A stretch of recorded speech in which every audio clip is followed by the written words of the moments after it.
Roland Lim is standing by in Hong Kong. He has been keeping track of this news conference and he joins us now. Roland, take us through the noteworthy points from this news conference.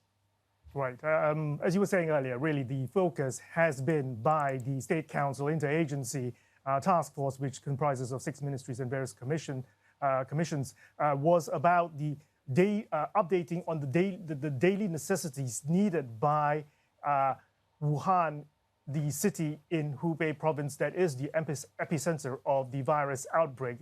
That is the #1 priority right now of the interagency, which is to supply much needed medical supplies as well as basic necessities to that city. What the authorities are saying at this point is that supplies remains tight, but they are optimistic that there will be steady supply returning very shortly. Case in point, for example, they are optimistic about the resumption of the supplies of face masks. They said that in the last few days, the supply of face masks in that particular province has more than doubled. And that's because more than 60% of the companies that actually produce them across the country has now resumed the production of face masks. Another problem that the Hubei province is, of course, facing is basic necessities that are much needed. There has been price gouging. There also has been people also being really tense about the supply of, for example, fresh vegetables, pork, beef. They are saying that the prices have moderated somewhat, that prices have started to come down slightly. So that is also another optimistic sign for that particular area. The panel was also asked about really the impact of this particular virus, not just on Wuhan and Hubei province, but the rest of the country as well as the world.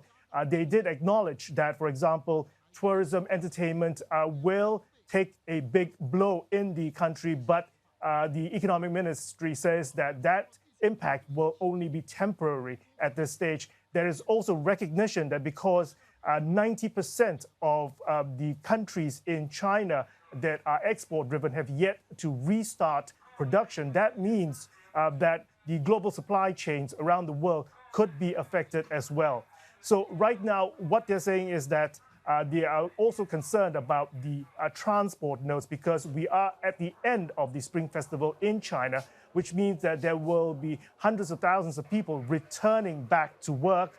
So they are worried and making sure that, for example, trains will have proper ventilation, temperature checks in place in order to alleviate the cases or number of infections. As you well know, the number of new cases right now exceeds the country's death toll from the outbreak of SARS, or severe acute respiratory syndrome, which killed 349 people in China alone. Wenzhou in Zhejiang province is the latest city in China under lockdown. Zhejiang has 661 confirmed infections. 265 of those were actually from Wenzhou. This is the highest tally for any province in China after the ground zero, Hubei. The eastern city of Wenzhou, some 800 kilometers of Wuhan, is the metropolis at the heart of this emergency. People there are being confined to their homes as well, much like in Wuhan. So only one resident per household allowed to go out every 2 days to buy necessities. And of course, 46 highway tolls stations there have also been closed. The city, of course, had previously closed such places like cinemas, museums, as well as suspended public transports in Zhejiang.